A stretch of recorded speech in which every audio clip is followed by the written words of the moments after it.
Hello बच्चों, कैसे हो आप सभी। जैसा कि मैंने लास्ट टाइम बताया था कि हम पीएच स्केल जो टॉपिक है वो हम नेक्स्ट टाइम करेंगे। तो आज हम एक्चुअल में पीएच स्केल करने वाले हैं। इससे पहले वाले टॉपिक्स जो हैं chapter number 2 acid base and salt के, वो हम पहले कर चुके हैं। अगर वो वाले वीडियोस देखने हैं तो आप डिस्क्रिप्शन में जाके एक बार देख लेना। आज हम पढ़ेंगे पीएच स्केल, ठीक है। तो एक्चुअल में पीएच है क्या, बहुत लॉजिकल सा क्वेश्चन है कि आज तक हम ये पढ़ते हैं कि ये वाले सब्सटेंस, कौन से सब्सटेंस जो H प्लस रिलीज करते हैं वो एसिड है, और जो OH माइनस रिलीज करते हैं वो बेस है। मगर अब मैं एसिड्स की ही और बेस की ही बात करूं तो कौन से सब्सटेंस ज्यादा एसिडिक होंगे और कौन से सब्सटेंस कम एसिडिक होंगे, या फिर कौन से सब्सटेंस ज्यादा बेसिक होंगे और कौन से सब्सटेंस कम बेसिक होंगे, ये बताने के लिए कोई ना कोई एक पैरामीटर होना चाहिए हमारे पास। तो आज इस क्लास के अंदर, इस वीडियो के अंदर मैं आपको वही पैरामीटर बताने वाला हूं कि वो पैरामीटर क्या है जो आइडेंटिफाई करेगा कि कौन सा सब्सटेंस कितना एसिडिक है और कौन सा सब्सटेंस कितना बेसिक है, ठीक है। तो ये एक्चुअल में आइडेंटिफाई करने के लिए हम यूज करते हैं पीएच स्केल का, ठीक है। तो पीएच स्केल एक्चुअली में है क्या? PH is a Greek word. इसका मतलब होता है पोटेंस। पोटेंस का मतलब पावर और पोटेंशियल। इट इज पावर और पोटेंशियल, ठीक है। तो पीएच और एच का मतलब क्या होता है? Hydrogen ion. हाइड्रोनियम आयंस भी लिखा होता है कई जगह, वैसे होते हाइड्रोजन आयंस ही हैं, और H प्लस प्लस आयंस, ठीक है। तो एक्चुअल में डेफिनेशन क्या बन गई पीएच की? PH is the power of H plus ions. PH is the power of H plus ions, ठीक है। अब देखो, आपके एनसीईआरटी बुक के अंदर एक चार्ट, एक टेबल दिया हुआ है, बेसिक इलस्ट्रेशन एक टेबल का। ये क्या बता रहा है कि कैसे वेरिएशन होता है पीएच के अंदर जब मैं H प्लस और OH माइनस को चेंज करता हूं, ठीक है। तो इस टेबल को अगर ध्यान से देखो तो यहाँ पे स्केल दे रखा है 0 से 7, फिर 7 से 14, यानी कि 0 to 7 एंड 7 to 14। तो जो भी सब्सटेंस 0 से 7 के बीच में लाए करते हैं वो सारे के सारे मेरे एसिडिक होते हैं। और जितना हम 0 को अप्रोच करते जाएंगे, यानी कि टेबल जितना 0 की तरफ जाएगी वो सब्सटेंस उतना ही ज्यादा एसिडिक होगा। और ऐसे ही सब जो 7 के बाद ये जितना 14 को अप्रोच करेगा वो उतना ही बेसिक होगा। तो इस चीज को समझने के लिए मैं एक एक्टिविटी आपके सामने मैंने लिख रखी है। तो एक बार इस एक्टिविटी से एक बार समझते हैं कि खेल क्या है सारा। तो मेरे पास मैंने कुछ बीकर्स ड्रॉ किए हुए हैं और इनके अंदर कुछ पीएच वैल्यूज लिखी हुई हैं, ठीक है। तो पहला पॉइंट है, पहले पॉइंट से समझते हैं। जैसे 2 बीकर के अंदर सॉल्यूशन है और एक का पीएच है 2 और दूसरे का पीएच है मेरा 4, ठीक है। तो पहले का पीएच 2 है, दूसरे का 4 है, तो कौन सा ज्यादा एसिडिक होगा? तो ये देखो सिंपल सी बात है, हम जितना 0 की तरफ जाएंगे, यानी कि जितना वैल्यू कम होती जाएगी वो उतना ही ज्यादा एसिडिक होगा, और जितनी ज्यादा वैल्यू होती जाएगी वो उतना ही कम एसिडिक होगा। तो यहाँ पे अगर इन दोनों के केस में देखें तो ज्यादा एसिडिक कौन है? पहले वाला बीकर, फर्स्ट बीकर है ये सेकंड बीकर है। तो ज्यादा एसिडिक कौन हो गया? First beaker. अगर मैं सेकंड वाले केस में देखूं तो यहां पर अगर मुझे एसिडिटी और बेसिसिटी कैलकुलेट करनी है तो मैं कैसे करूंगा? आप देखो यहां पर प्रॉब्लम क्या है कि एक तो 5 है और दूसरा 11 है, यानी कि 7 को क्रॉस कर चुका है, 7 को एक क्रॉस कर चुका है। और 7 वाला पॉइंट क्या होता है? हमारा न्यूट्रल पॉइंट। तो यहां पे मैं सिंपल सा बोलूंगा कि मेरा पहले वाले केस में क्या बन रहा है?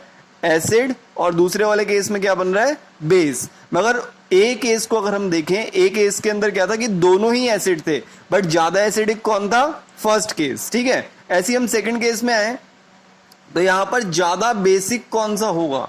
ज्यादा बेसिक कौन सा होगा? जो ज्यादा इस जगह अप्रोच कर रहा है, 14 को अप्रोच कर रहा है, ठीक है। तो यानी कि ये लेस बेसिक होगा और ये मोर बेसिक होगा, ठीक है। समझ गए?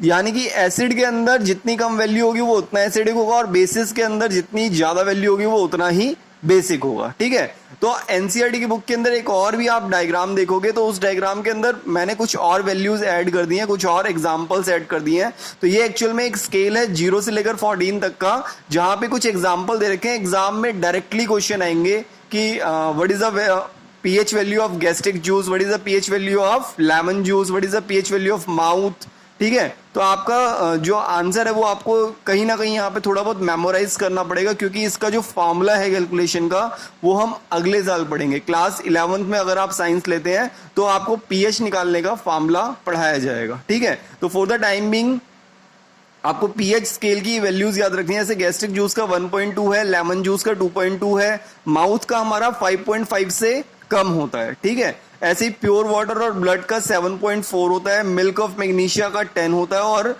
सोडियम हाइड्रोक्साइड का सबसे ज्यादा पीएच होता है जो कि 14 होता है, ठीक है। ऐसे ही सबसे कम जो है वो एक बार आपको फाइंड आउट करना है, ये होमवर्क है आपका, ठीक है। तो अभी एक छोटा सा पॉइंट और रह गया हमारा। वो पॉइंट क्या कह रहा है कि दिमाग में स्टिल आपके क्वेश्चन एक आ रहा होगा कि पीएच कैसे कैलकुलेट करेंगे। सर आपने तो याद करने के लिए बोल दिया कि पीएच कैसे याद करें, ठीक है। तो आपको अभी के सिलेबस के अंदर आपके हार्डली कोई 20 एग्जांपल्स हैं पीएच के।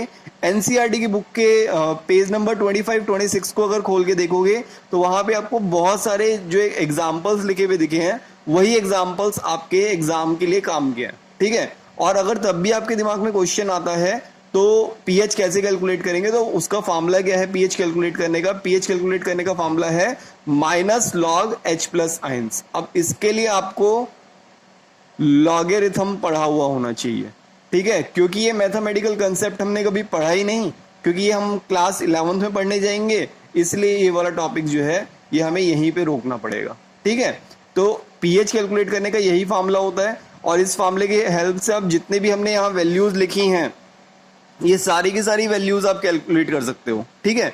तो अभी क्या है कि आपको होमवर्क के अंदर टेबल नंबर 2.2 पेज नंबर 26 खोलना है। उसमें टेबल नंबर 2.2 के अंदर बहुत सारे एग्जांपल्स लिखे हुए हैं पीएच के, ठीक है। तो either you go for the Google और गूगल से एक बार सर्च आउट करो, उन सभी एग्जांपल्स की पीएच वैल्यूज लिख लो, ठीक है। You can memorize that pH values also because they are very important for the examination and the question will come directly from them, ठीक है। तो अभी क्या है कि आपको ये दोनों चीजें करनी है और पीएच जो है ये हमारा इतना ही है और कुछ बेसिक कंसेप्ट्स जो थे वो हमारे खत्म हो चुके हैं इसके।